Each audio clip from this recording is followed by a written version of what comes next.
સુરત શહેરમાં તડખાટ મચાવતી mobile snatching કરતા રીઢા ગુનેગારોને ઝડપી પાડી મોબાઈલ સ્નેચિંગના કુલ 10 ગુનાનો ભેદ ઉકેલતી સુરત શહેરની ક્રાઇમ બ્રાન્ચ પોલીસ. સુરત શહેરની ક્રાઇમ બ્રાન્ચની પોલીસ મોબાઈલ સ્નેચિંગના વણશોધાયેલા ગુનાઓનો ભેદ ઉકેલવા માટે અલગ અલગ ટીમો બનાવીને પેટ્રોલિંગમાં હતી. ત્યારે ચોક્કસ બાતમીના આધારે ચંદ્રશેખર આઝાદ બ્રિજના નાકે વેટ દરવાજા પાસે આરોપીઓ એક મુસ્તુફા ઉર્ફે ટીલીલી,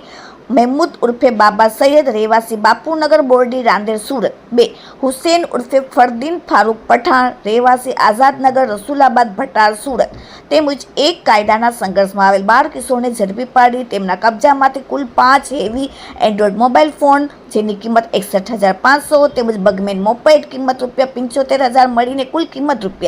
₹1,36,500 મુદ્દામાલ કબજે કરવામાં આવેલ છે.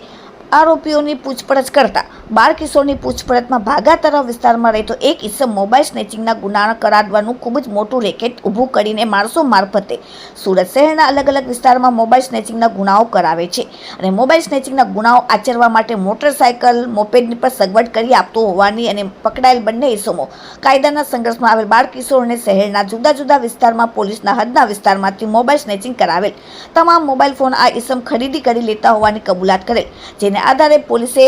કતારગામના 3, વરાછાના 3, મહેન્દ્રપુરાના 2, ઉધનાનો 1, અમરોલીનો 1 થઈને કુલ ક્રાઇમ બ્રાન્ચ પોલીસે 10 મોબાઈલ સ્નેચિંગના ગુનાનો ભેદ ઉકેલીને ભાગાતરો વિસ્તારમાં રહેતા મુખ્ય સૂત્રધારને ઝડપી પાડવા તજવીજ હાથ ધરેલ છે.